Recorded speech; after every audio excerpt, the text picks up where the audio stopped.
Okay, hello once again, good morning all of you. In the pediatric portion, in the previous classes we were discussing about the newborn baby care. In this we completed with the essential and the daily routine newborn care and the some of the birthmarks related to the newborn baby.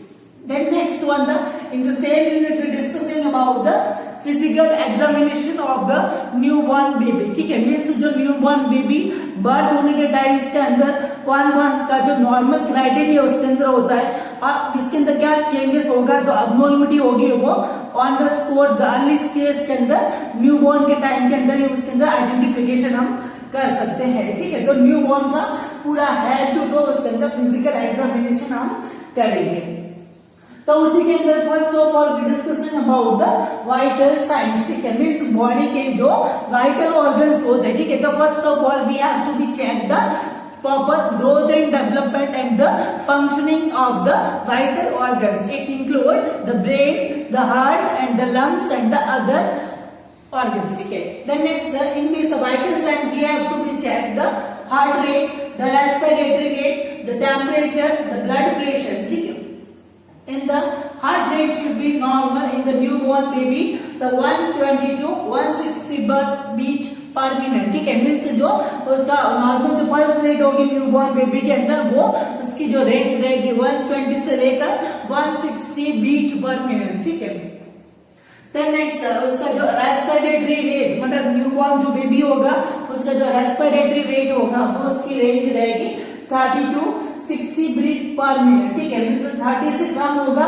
या फिर 60 से ज्यादा उसके अंदर रहेगा तो कोई respiratory system के रिलेटेड जो कोई अल्ट्रेशन को शो कर सकता है. ठीक है, देन नेक्स्ट नॉर्मल टेम्परेचर. ठीक है, मीन्स न्यूबॉर्न जो बेबी होगा तो उसका जो नॉर्मल जो टेम्परेचर है वो जो एडल्ट पर्सन होता है. ठीक है, तो उस एडल्ट पर्सन के जैसा का जितना नॉर्मल उसके अंदर इंक्लूडेड रहेगा वो रहेगा 36.5 टू 37.5 डिग्री सेल्सियस के अंदर वो उसका normal temperature as comparison to adult के जितना का जितना रहेगा, क्योंकि एनवायरमेंट होता है वो दोनों के लिए सेम एज इट इज रहता है. ठीक है, तो टेम्परेचर रहेगा वो equal as comparison same as it is to the adult उसके अंदर रहेगा. ठीक है, देन नेक्स्ट ब्लड प्रेशर. ठीक है, तो नॉर्मली जो न्यूबॉर्न बेबी होता है तो उसके अंदर ब्लड का अमाउंट होता है वो कम होता है. ठीक है, और उसके अंदर जो ब्लड वेसल्स होगी वो उसका इलास्टिकल लेवल की होती है. ठीक है, तो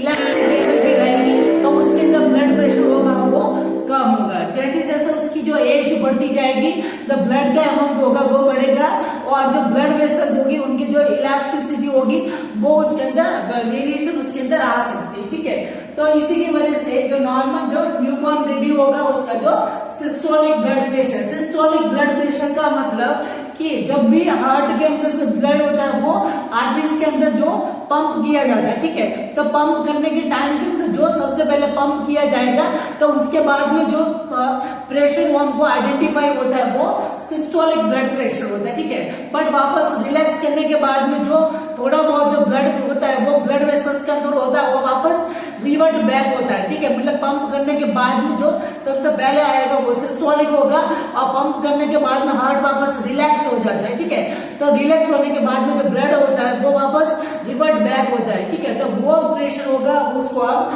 डायस्टोलिक ब्लड प्रेशर के नाम से जाना जाता है. ठीक है, तो systolic blood pressure newborn baby के अंदर 60 टू 80 mm ऑफ Hg उसके अंदर रहेगा और डायस्टोलिक जो ब्लड प्रेशर होगा वो 40 टू 50 mm ऑफ Hg उसके अंदर इंक्लूडेड रहेगा. ठीक है, तो these are about the criteria of the vital signs in the newborn baby. ठीक है, तो न्यूबॉर्न बेबी के अंदर उसके जो वाइटल ऑर्गन्स के अंदर रिलेटेड जो वाइटल क्राइटेरिया रहेंगे उसका नॉर्मल क्राइटेरिया फॉलोइंग टाइप्स के अंदर रहेगा.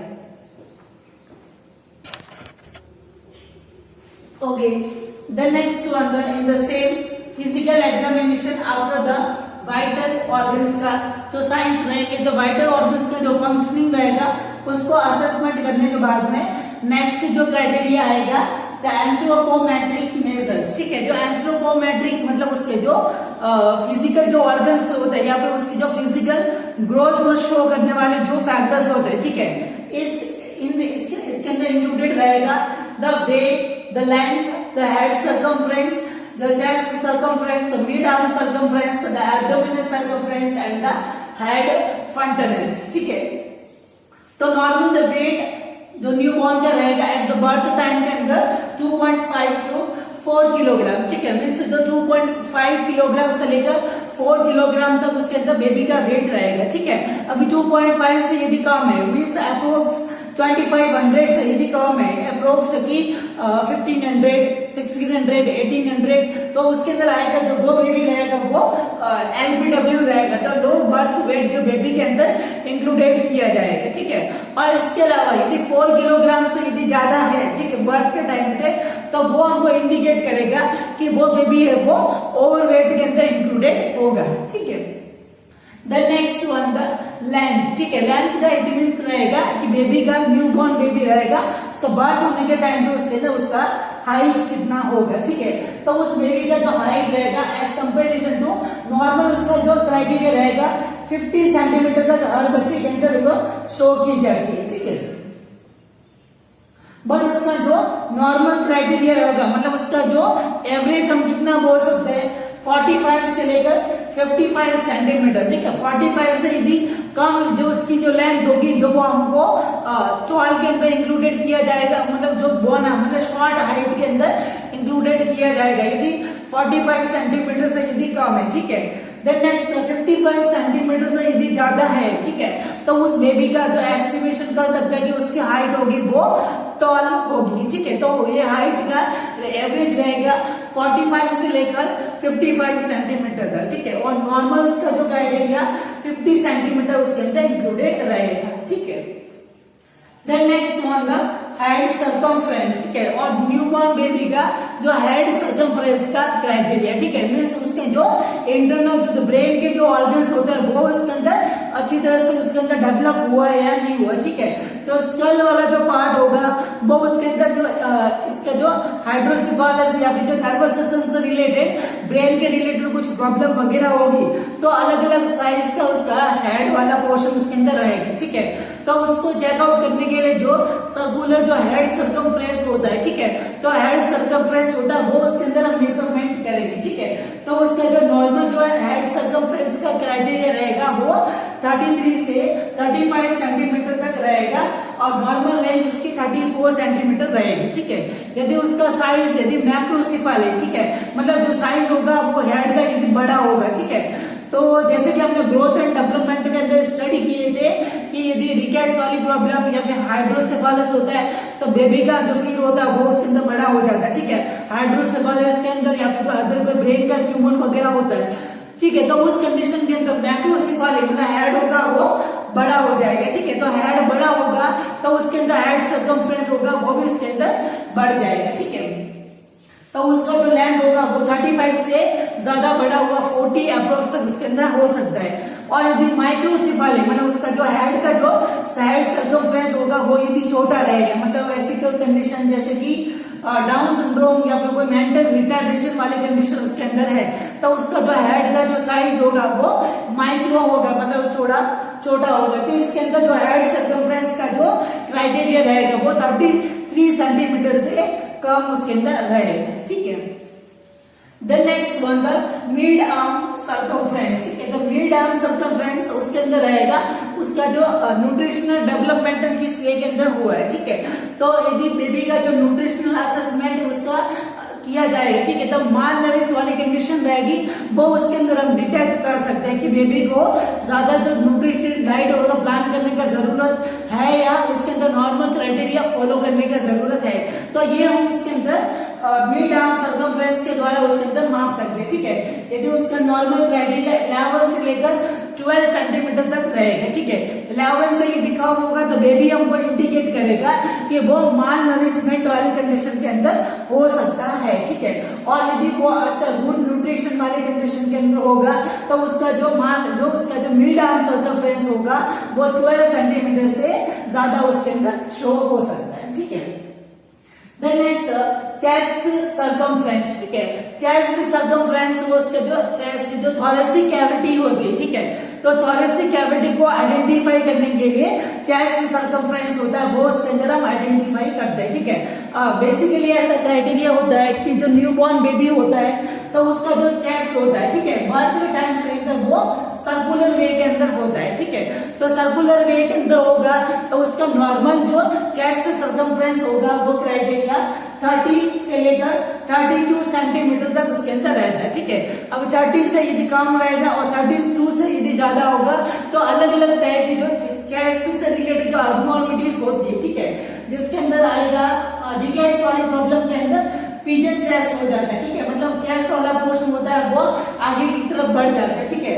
इसके अलावा जो ब्रोंकाइटिस वाली कंडीशन होती है, ठीक है, तो उसके अंदर जो रेकाइटिक जो रोसरी वाला जो कंडीशन वाला जो चेस्ट होता है, ठीक है, इसके अंदर ऐसा कंडीशन होती है कि चेस्ट वाला पार्ट होता है वो उसके अंदर सर्कुलर फॉर्म के अंदर बन जाता है, ठीक है। तो उसके चेस्ट वाले पोर्शन के अंदर एनलार्जमेंट होगा या फिर पिजन वाला चेस्ट होगा, इस वे के अंदर चेस्ट होगा वो उसके अंदर हो सकता है। तो ये चेस्ट से रिलेटेड जो अबनॉर्मलिटीज होती है वो चेस्ट सर्कमफ्रेंस को मेजरमेंट करने के द्वारा आइडेंटिफाई कर सकते हैं, ठीक है।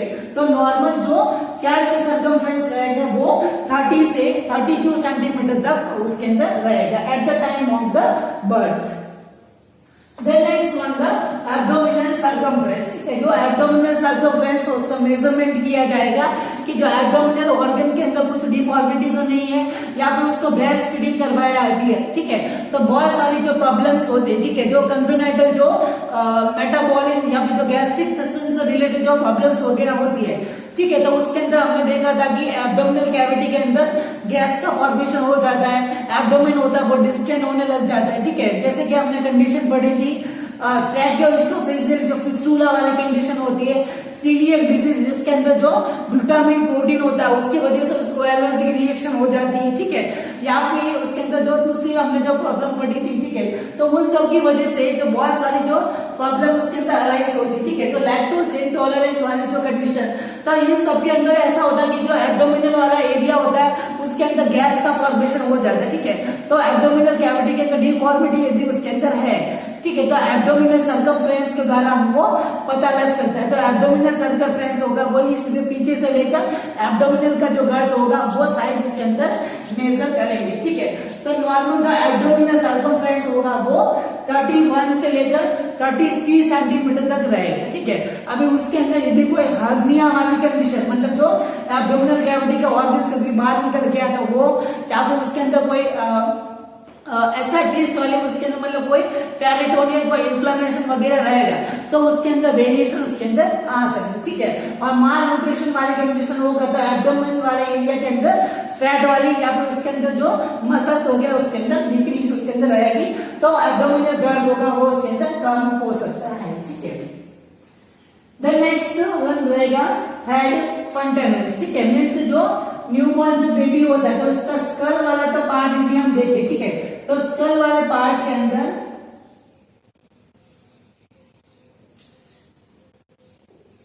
इसी वे के अंदर जो फ्रंटल लेंस इसके अंदर अवेलेबल रहते हैं, ठीक है। तो ये फ्रंटल लेंस वाला जो पार्ट रहेगा तो स्कल वाला जो पार्ट होगा उसके अंदर जो एक गैप होता है, ठीक है, मतलब उसकी जो गैप उसके अंदर जो गैप वाला जो पार्ट होगा उसको हम हेड फ्रंटल लेंस के नाम से जाना जाता है। और उस न्यूबॉर्न बेबी के अंदर दो फ्रंटल लेंस उसके अंदर अवेलेबल रहते हैं, ठीक है, the anterior and the posterior जो फ्रंटल लेंस जिसको हम ब्रैकमा और लैम्डा के नाम से जाना जाता है, ठीक है। तो ब्रैकमा वाला जो फ्रंटल लेंस रहेगा वो फ्रंटल या फिर जो कोरोनल सूचर या फिर जो साइजेंटल सूचर के द्वारा वो बना हुआ होता है, ठीक है।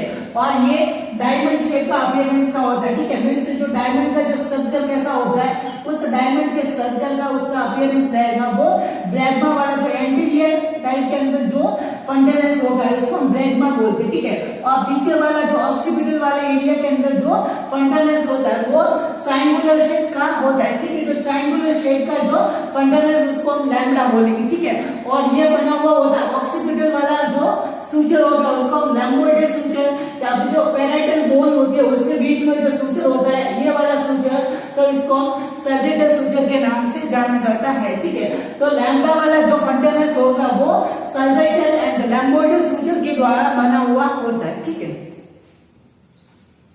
The next जो एंटीरियर फंटेनल जो ब्रैगमा वाला जो पार्ट रहेगा तो उसका जो लेंथ मतलब जो एंटीरियर पोस्टीरियर जो लेंथ होगी या फिर उसकी जो चौड़ाई उसके अंदर रहेगी वो उसके अंदर कितनी होती है, ठीक है। तो उसका जो लेंथ होगी मतलब जो यहाँ से लेकर जो इसका जो लेंथ वाला जो पार्ट होगा वो 3.4 सेंटीमीटर तक रहेगा, ठीक है। 3.4 सेंटीमीटर इसका जो लेंथ उसके अंदर रहेगा और उसकी जो विड्थ रहेगी मतलब उसकी जो चौड़ाई होगी वो 3 सेंटीमीटर तक रहेगी, ठीक है। तो 3 से लेकर जो 4 सेंटीमीटर तक उसका जो लेंथ वाला पार्ट रहेगा और उसकी जो चौड़ाई होगी वो 3 सेंटीमीटर तक रहेगी, ठीक है। और ये जो एंटीरियर वाला जो ब्रैगमा वाला जो फंडामेंट्स होता है, ठीक है, तो वो बेबी के अंदर न्यूबॉर्न बेबी के अंदर इस क्राइटेरिया के अंदर रहेगा और वो कितने टाइम पीरियड के बाद में वो फ्यूज हो जाता है, ठीक है। तो उसके अंदर असेसमेंट करेंगे तो 1.5 साल के एज के अंदर मतलब 1 साल और आधा साल और, ठीक है। तो अप्रोक्स जो 18 महीने होता है बर्थ होने के बाद में 18 महीने के बाद में ये एंटीरियर वाला जो फंडामेंट होगा वो उसके अंदर फ्यूज हो जाएगा, ठीक है। देन नेक्स्ट आएगा लैम्डा वाला पोर्शन, ठीक है। तो लैम्डा वाला जो फंडामेंट्स होगा उसको जो उसके जो लेंथ रहेगा, ठीक है, तो वो 1.2 सेंटीमीटर उसकी जो लंबाई और उसकी जो चौड़ाई होगी वो 1.2 सेंटीमीटर तक इक्वली दोनों लेंथ और चौड़ाई होगी वो दोनों इक्वल होगी, ठीक है। और उसका जो फ्यूजन होगा वो कब होगा 6 वीक के अंदर, ठीक है। मीन्स जो आधा महीना या फिर जो 1.5 महीने के बाद में, ठीक है, तो 1.5 महीने के बाद में पोस्टीरियर वाला जो फंडामेंट्स होता है लैम्डा वाला जो फंडामेंट्स होगा वो 6 वीक के अंदर वो फ्यूज हो जाता है, ठीक है। तो ये रहेगा the anthropometric measurement in the newborn baby. Okay, तो एंथ्रोपोमेट्रिक जो एग्जामिनेशन रहेगा तो हम हेड फंडामेंट्स का जो नॉर्मल क्राइटेरिया हम डिस्कशन किए, ठीक है। जो हेड फंडामेंट्स के अंदर जो ब्रैगमा और जो लैम्डा वाला जो फंडामेंट्स होते हैं, ठीक है, तो वो इंटरनल जो ब्रेन वाला जो पार्ट होता है उसके अंदर कुछ अबनॉर्मलिटीज वगैरह होती है तो उसको मेंटेन करने के लिए जो बोन वाला जो पार्ट होता है इस वे के अंदर अटैच होता है, ठीक है। बट उसके अंदर कुछ अबनॉर्मलिटीज होती है वो बर्थ के टाइम पे उसके अंदर अवेलेबल रहती है, ठीक है। तो उसके अंदर बर्थ के टाइम से जो बेबी वाला जो हेड वाला जो पार्ट देखेंगे तो उसके अंदर 2 कंडीशन हमको अवेलेबल होती है, ठीक है। तो उसके अंदर हम देखेंगे फर्स्ट जो कंडीशन रहेगी उसको हम कैपुच सक्सीडेनम के नाम से जाना जाता है, ठीक है। तो फर्स्ट कंडीशन रहेगी जो फंडामेंट वाला जो पार्ट होता है उसके अंदर जो अल्ट्रेशन आने की वजह से जो कंडीशन होती है वो बर्थ के टाइम से न्यूबॉर्न बेबी के अंदर हेड वाले पार्ट के अंदर अवेलेबल रहती है, ठीक है। तो वो रहेगी कैपुच सक्सीडेनम, ठीक है। और जो सेकंड वाली कंडीशन रहेगी वो रहेगी सिफेलो हेमाटोमा, ठीक है। तो सिफेलो हेमाटोमा वाली कंडीशन और कैपुट सक्सीडेनम वाली जो कंडीशन होती है वो उस बेबी के अंदर अवेलेबल हो सकती है, ठीक है। तो हेड का जो एंटीरियर जो फंडामेंटल वाली कंडीशन उसको हम असेस करेंगे तो ये कंडीशन होती है वो उसके अंदर हम डिटेक्ट कर सकते हैं, ठीक है।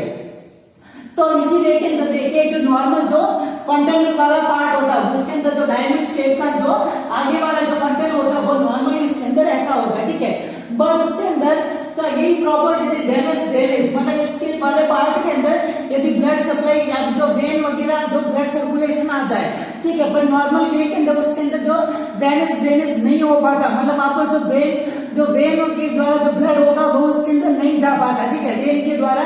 तो वो ब्लड होगा वो उसके अंदर भरा हुआ रहेगा और भरा हुआ रहने की वजह से ये जो ब्रैगमा वाला पार्ट होगा वो उस बच्चे के लिए इस वे के अंदर एलिवेट हो जाएगा, ठीक है। तो आगे वाला यदि जो चिल्ड्रन का जो एंटीरियर जो फंडामेंटल वाला जो पार्ट होगा जो वेनस ड्रेनेज मतलब जो वेनस वाला जो डीऑक्सीजनेटेड ब्लड होगा वो अच्छी तरह से वापस उसके अंदर खाली नहीं होगा तो उसके अंदर प्रेशर होगा वो धीरे धीरे बढ़ता रहेगा, ठीक है। और उसके अंदर जो एंटीरियर फंडामेंटल वाला जो पार्ट होगा वो उसके अंदर एनलार्ज हो जाएगा मतलब अंदर की तरफ वो बढ़ जाएगा, ठीक है। और उसके अंदर एक्यूमुलेशन किसका रहेगा ओनली फॉर द फ्लूइड का एक्यूमुलेशन उसके अंदर रहेगा, ठीक है।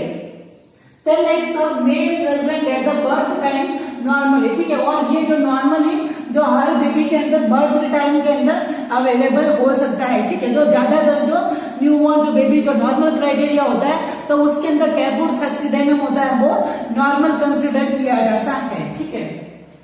Then next it cross the suture line, ठीक है। और ये सूचर्स होता है तो सूचर के ऊपर जो स्कार्प की जो एक जो स्किन की जो लेयर होती है, मतलब स्कल के ऊपर जो लेयर होती है, तो उस लेयर को भी उसके अंदर वो क्रॉस कहा जाता है, ठीक है। और उसके अंदर ओनली फॉर जो फ्लूइड होता है वो बना हुआ रहता है, ठीक है।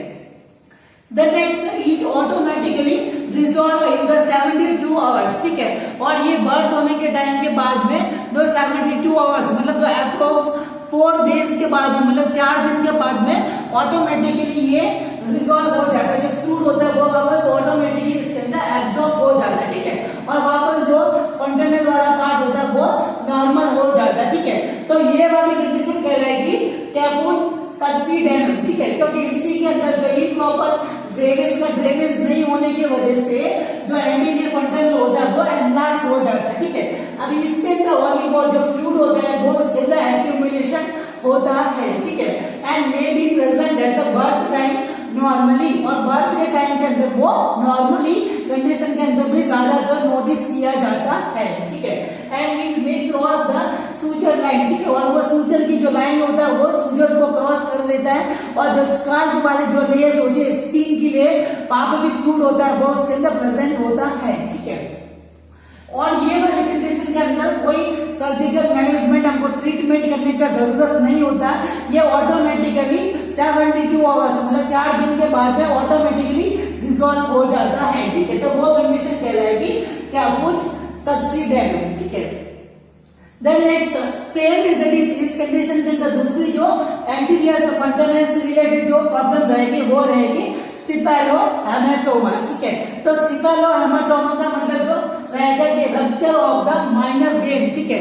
इस कंडीशन के अंदर जो माइनर जो वेन होती है, ठीक है, तो वेन होगी वो उसके अंदर वेन के अंदर डैमेज होने की वजह से इसके अंदर ऐसा होगा कि वेन यदि वो डैमेज होगी तो ब्लड उसके अंदर निकलेगा, और ब्लड के एक्यूमुलेशन होने की वजह से इसके अंदर जो एनलार्जमेंट होगा वो अवेलेबल रहेगा, ठीक है। एंड इसके अंदर एक्यूमुलेशन किसका होगा, ब्लड वाला, जो एंटीरियर फंडामेंटल के अंदर ब्लड का एक्यूमुलेशन होगा, ठीक है। तो इसकी वजह से जो माइनर जो ब्लड वेसल्स का जो डैमेज होने की वजह से जो ब्लड का एक्यूमुलेशन होगा वो एंटीरियर फंडामेंटल के अंदर अवेलेबल रहेगा, ठीक है। And never present at normally at the birth time, ठीक है। और ये वाली कंडीशन होगी वो एक बर्थ के टाइम के अंदर अवेलेबल होने वाला एक कोई नॉर्मल क्राइटेरिया नहीं है, ठीक है। इसके अंदर जब भी जो एमिसरी जो वेन मतलब जो माइनर जो हेड के अंदर जो वेन्स होती है उसका किसी डैमेज होने की वजह से उसके अंदर रप्चर हो जाता है, तो उसकी वजह से ब्लड उसके अंदर बाहर निकलेगा और वो ब्लड होगा उसके अंदर बढ़ जाएगा, ठीक है। The next never cross the suture line, ठीक है। और ये सूचर लाइन को कभी क्रॉस नहीं कर पाता, ठीक है। ये ओनली फॉर जो फंडामेंटल वाला एरिया होता है उस वाले एरिया के अंदर ही रहती है। स्काल्प वाला जो एरिया होता है, जो स्किन वाला एरिया, तो अबव द सूचर लाइन के अंदर होता है, तो उस सूचर लाइन को वो क्रॉस नहीं कर पाता, ठीक है। And next resolve in the 6 week और may also need the incision, ठीक है। या तो फिर वो 6 महीने के अंदर, ठीक है, मतलब जो 1.5 महीना होता है तो बर्थ होने के 1.5 महीने के बाद में या तो फिर वो ऑटोमेटिकली रिजॉल्व हो भी सकता है, और उसके बाद में हमको उसको सर्जिकल जो कट लगाने के द्वारा भी इसको हम सॉल्व कर सकते हैं, ठीक है। तो ये बहुत ऑटोमेटिकली भी सॉल्व हो सकता है, और उसको कट लगाने के बाद में भी इसको हम सर्जिकल ट्रीटमेंट के द्वारा भी हम इसको सॉल्व कर सकते हैं, ठीक है। तो इसके अंदर ओनली फॉर फ्लूइड भरेगा, ये सूचर लाइन को क्रॉस कर सकता है। इसके अंदर फ्लूइड का जो ड्रेनेज वो नहीं होने की वजह से होता है, और ये ऑटोमेटिकली रिजॉल्व हो सकता है, ठीक है। बट इसके अंदर ब्लड का एक्यूमुलेशन होगा, माइनर जो वेसल्स होते हैं उसका ब्लड वेसल उसके अंदर रप्चर होने की वजह से होता है। ये सूचर जो लाइन होती है उसको क्रॉस नहीं कर पाता, और ये ऑटोमेटिकली इसके अंदर रिजॉल्व हो भी सकता है, और इसके अंदर मे भी हमको कट के द्वारा भी इसको रिजॉल्व कर सकते हैं, ठीक है। तो ये रहेगा सिफेलोहेमाटोमा एंड ये रहेगा द कैपुट सक्सीडेंटम। जो ये न्यूबॉर्न बेबी के अंदर हमको फंडामेंटल वाला जो पार्ट होगा उसके अंदर ये क्राइटेरिया होगा चेक करने का जरूरत रहेगा। ओके, देन नेक्स्ट हेड वाला जो पार्ट डिस्कस जो उसके अंदर असेसमेंट करने के बाद में हेड के अंदर इंक्लूडेड रहेगा आईज वाला पार्ट, ठीक है। तो न्यूबॉर्न जो बेबी होगा उसके अंदर आईज का चेकअप करेंगे, ठीक है। तो इससे पहले जो हमने बहुत सारे जो आईज के डिसऑर्डर हमने डिस्कशन किए थे, ठीक है, जिसके अंदर आपको याद होता है उसके अंदर हमने देखा था कि आंखें होती है वो उसके अंदर एब्सेंट हो सकती है, ठीक है। या फिर जो आंखों के अंदर जो मूवमेंट होगा वो उसके अंदर अबनॉर्मलिटी हो सकती है, या फिर जो टोसिस वाले मतलब उसके अंदर जो टोसिस वाली कंडीशन जो मसल्स वगैरह होगी वो वीक होने की वजह से आंख होगी वो उसके अंदर आधी उसके अंदर ओपन हो सकती है, ठीक है। तो newborn babies I should be clear and equal, ठीक है। मतलब उसकी जो न्यूबॉर्न बेबी की जो आंखें होनी चाहिए वो इक्वल होनी चाहिए, मतलब आंखों के जो स्ट्रक्चर होने चाहिए वो इक्वल होने चाहिए और क्लियर होनी चाहिए, ठीक है। उसके अंदर जो क्लाउड जो पीपल्स वगैरह जो पार्ट है, जो स्क्लेरा वाला जो पार्ट होगा वो उसके अंदर जो क्लाउडीनेस या फिर ओपेसिटी उसके अंदर नहीं होनी चाहिए, एकदम वो ट्रांसपेरेंट होना चाहिए, ठीक है। अभी उसके अंदर क्लाउडीनेस वगैरह या फिर कोई पस वगैरह इन्फेक्शन वगैरह तो ये सब उनको अबनॉर्मलिटी को उसके अंदर जो इंडिकेट करेगा, ठीक है। बट नॉर्मल उसका क्राइटेरिया रहेगा कि I should be clear and equal in the structure होनी उसके अंदर चाहिए, ठीक है। चेक फॉर द कैटरेक्ट, ठीक है। तो कैटरेक्ट उसके अंदर होगा तो उसके अंदर हमको चेक करने को मिलेगा कि प्यूपिल्स होगा वो उसके अंदर डार्क होगा, या फिर उसके अंदर जो ओपेसिटी या फिर जो क्लाउडीनेस जैसा उसके अंदर दाग उसके अंदर रहेगा, ठीक है। आईओपी मतलब जो इंट्रा ऑक्यूलर प्रेशर होगा वो ग्लाइकोमा की वजह से उसके अंदर अवेलेबल उसके अंदर हो सकता है, बढ़ा हुआ उसके अंदर आईओपी होगा। तो टोनोमेट्री के द्वारा हमको जो इंट्रा ऑक्यूलर प्रेशर होगा वो उसके अंदर हम माप सकते हैं, ठीक है। देन नेक्स्ट एनोप्थेल्मिया, ठीक है। तो एनोप्थेल्मिया का मतलब रहेगा कि एक आंख वाला जो पार्ट होगा वो उसके अंदर एब्सेंट होगा, ठीक है। देन नेक्स्ट है जो टोसिस वाली कंडीशन, मतलब जो हैंगिंग डाउन या फिर जो फॉलिंग डाउन वाली जो आईज होगी वो उसके अंदर जो अफेक्टेड उसके अंदर रह सकते हैं, ठीक है। The redness show the infection, यानी उसके अंदर रेडनेस वगैरह वो रहता है, स्काई या फिर जो कंजक्टिवाइटिस इन्फेक्शन वगैरह होता है वो उसको शो कर सकता है, ठीक है। देन नेक्स्ट स्क्विंच, ठीक है। मतलब जो इंडिविजुअल जो बेबी होगा वो उसका पिपिल्स का मतलब देख सामने रहा है पर उसके साइड के अंदर देख रहा है पर आगे वो घूमी हुई रहेगी, ठीक है। मतलब ऐसा लोकल लैंग्वेज के अंदर उसको हम बोलते हैं बाड़ा, ठीक है। मीन्स तो जो बाड़ा है उसके अंदर रहेगा कि वो जो आई का स्ट्रक्चर होगा देखेगा सामने पर उसकी जो नजर होगी वो साइड के अंदर घूमी हुई होगी, ठीक है। तो इस साइड की जो कंडीशन होगी वो आंखों को चेक करने के बाद में उसके अंदर क्लेरिफाई कर सकते हैं, ठीक है। देन नेक्स्ट और उसके आंखों के अंदर जो प्यूपिल्स का जो कंडीशन होगी तो प्यूपिल्स होंगे उसको चेकआउट करने के लिए एक जो टेस्ट होगा तो पैरेलल, ठीक है। तो पैरेलल जो कंडीशन होगी वो उसके अंदर प्यूपिल्स की कंडीशन को आइडेंटिफाई करने के लिए अप्लाई करते हैं, ठीक है। तो उसके अंदर होगा कि प्यूपिल्स होने चाहिए वो इक्वल राउंड होने चाहिए reactive to the light accommodation, ठीक है। मतलब जो पैरेलल होगा वो प्यूपिल्स को चेक करने के लिए क्राइटेरिया रहेगा, ठीक है। तो पीस से प्यूपिल्स होने चाहिए और इक्वल होने चाहिए, ठीक है। मतलब दोनों का जो साइज और शेप होता स्ट्रक्चर होना चाहिए वो इक्वल होना चाहिए, ठीक है। और उनका जो स्ट्रक्चर होना चाहिए वो राउंड होना चाहिए, ठीक है। On the reactive to the light, ठीक है। मतलब जब भी प्यूपिल्स के ऊपर लाइट पड़ेगी तो लाइट पड़ेगी तो उसके अंदर डायलेटेशन और जो कॉन्स्ट्रिक्शन उसके अंदर होता है, ठीक है। अभी हमने देखा कि जो धूप के अंदर जाएंगे तो प्यूपिल्स होता है वो उसके अंदर ज्यादा लाइट उसके अंदर जाती है, ठीक है। तो प्यूपिल्स होंगे वो कॉन्स्ट्रिक्ट हो जाते हैं, ठीक है। बट अंधेरे के अंदर जो लाइट होती है वो कम होती है तो प्यूपिल्स होते हैं वो डायलेट हो जाते हैं, ठीक है। तो ये जो लाइट के अकॉर्डिंग कॉन्स्ट्रिक्शन तो वो वाली कंडीशन होगी वो एकोमोडेशन कहलाती है, ठीक है। तो ये प्यूपिल्स के अंदर जो इसका साइज इक्वल होना चाहिए, राउंड होने चाहिए और जो एकोमोडेशन जो लाइट होती है उसके अकॉर्डिंग वो रिएक्ट करने चाहिए, ठीक है। तो जो नॉर्मल प्यूपिल्स के क्राइटेरिया को शो करता है, ठीक है। देन नेक्स्ट वन आएगा रेड रिफ्लेक्स, ठीक है। मतलब रेड रिफ्लेक्स रहेगा कि जो बेबी होगा उसके जो आंखों वाले एरिया के अंदर यदि रेड लाइट उसके अंदर फोकस कर दे, ठीक है। तो रेड लाइट यदि उसके अंदर फोकस करेंगे तो रेड लाइट होगी उसकी वजह से जो उसकी आंख होगी वो पूरी उसके अंदर ओके। तो प्यूपिल्स वाला जो एरिया रहेगा उसके अंदर जो रेड लाइट होगी वो उसके अंदर फोकस कर दे, ठीक है। तो रेड लाइट से उसके अंदर फोकस करेंगे तो वो पूरी जो आंख वाला जो पार्ट होगा, ठीक है। तो उस पूरे आंख वाले पार्ट में रेडनेस अपीयरेंस उसके अंदर दिखती है तो वो नॉर्मल लेंस वाला या फिर जो रेटिना वाले पोर्शन को इंडिकेट करती है, ठीक है। तो रेड रिफ्लेक्स होगा वो उसके अंदर पॉजिटिव होगा। यदि उसके अंदर यदि रेड रिफ्लेक्स उसके अंदर यदि एब्सेंट होता है, ठीक है, तो वो इंडिकेट करेगा कि या तो फिर रेटिना के अंदर खराबी है या फिर जो लेंस वाला जो पार्ट है उसके अंदर खराबी है, ठीक है। तो वो लेंस के अंदर खराबी होगी तो वो कैटरेक्ट वाली या फिर रेटिना के अंदर जो ट्यूमर हो सकता है ये, या फिर जो रेटिना के अंदर जो रेटिनोपैथी या फिर उसके अंदर वो डैमेज वाला इंडिकेट करता है, ठीक है। देन नेक्स्ट जो पार्ट होगा डिस्कस करेंगे ईयर्स, ठीक है। तो नॉर्मली जो ईयर्स होने चाहिए न्यूबॉर्न बेबी के अंदर वो दोनों स्ट्रक्चर के अंदर वो इक्वल उनका स्ट्रक्चर उसके अंदर होना चाहिए, ठीक है। वो दोनों का सिमेट्री के अंदर दोनों एक उसके अंदर अवेलेबल होने चाहिए, ठीक है। वन लोकेशन में वो प्रॉपर होने चाहिए, ठीक है। बट उसके अंदर हम चेक करेंगे जो माइक्रोटिया एंड द मैक्रोटिया, ठीक है। मतलब उसके अंदर या तो फिर जो ईयर्स होंगे वो स्मॉल, जैसे कि हमने जो कंजेनाइटल ईयर्स के जो डिसऑर्डर्स के अंदर हमने डिस्कशन किए थे कि या तो उसके जो साइज होने चाहिए वो स्मॉल होगी या फिर उसके अंदर एनलार्जमेंट वाली जो कंडीशन उसके अंदर रहेगी, ठीक है। तो मैक्रोटिया और जो माइक्रोटिया ईयर्स होंगे वो उसके अंदर अवेलेबल हो सकते हैं, ठीक है।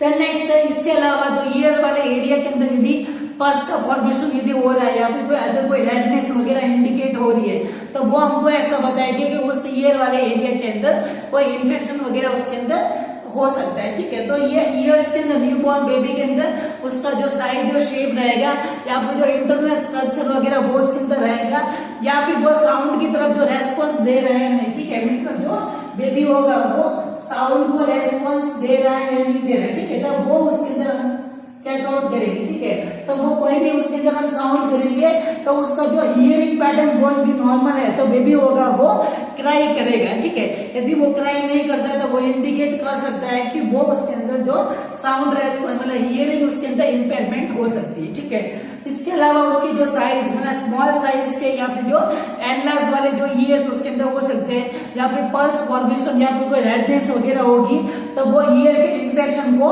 या फिर ओटाइटिस मीडिया, ओटाइटिस एक्सटर्ना ये वाली कंडीशन को उसके अंदर इंडिकेट कर सकता है, ठीक है। तो फिजिकल एग्जामिनेशन के अंदर अभी तक हम उसके अंदर इतना ही इसके अंदर डिस्कस करेंगे। नेक्स्ट क्लास के अंदर तो दूसरे जो ऑर्गन्स रहेंगे उनसे रिलेटेड हम डिस्कशन करेंगे। Thank you so much.